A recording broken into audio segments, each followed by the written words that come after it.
जय श्री राम दोस्तों, मेरा नाम कुंदन है और मैं मेरठ में रहता हूँ। कल का जो सवाल था कि एफडी के ऑल्टरनेटिव क्या हो सकते हैं, काफ़ी ज़्यादा रिसर्च करने के बाद हमने पाए हमारे पास दो और रास्ते हैं।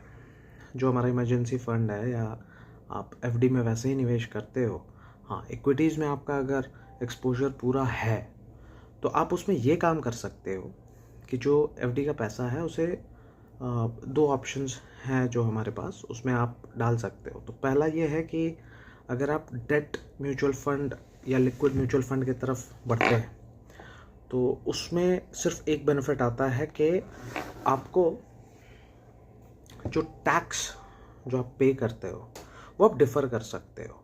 मतलब हर साल आपको टैक्स फिजिकली पे नहीं करना है।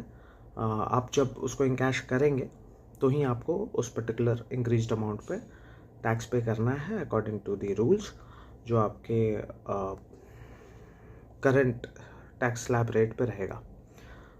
तो अगर आप डेट म्यूचुअल फंड या लिक्विड फंड के रास्ते अगर जाते हैं तो सिर्फ ये एक बेनिफिट जो मुझे समझ आता है। दूसरा, आप आर्बिट्राज फंड को यूज़ कर सकते हो। Again fund category from mutual fund industry जो थोड़ी बहुत आपकी हेल्प कर सकता है। इसका भी इंटरेस्ट लगभग एफडी के आसपास रहेगा, बट बेनिफिट जो है इसका टैक्सेशन सिस्टम में है। टैक्सेशन सिस्टम में ये as a equity mutual fund treat किया जाता है। तो आपको 1.25 लाख रुपए पर एनम की आपको इंटरेस्ट पे या प्रॉफिट्स पे आपको छूट मिल जाता है, और उसके ऊपर का अगर प्रॉफिट आप कैश कर रहे हो तो उस पर आपको सिर्फ 10% या 12.5% जो भी आपका जो भी उस समय का applicable taxes on the LTCG of equity mutual fund रहेगा, दैट विल बी चार्ज्ड। तो ये दो ऑप्शंस मुझे समझ आते हैं।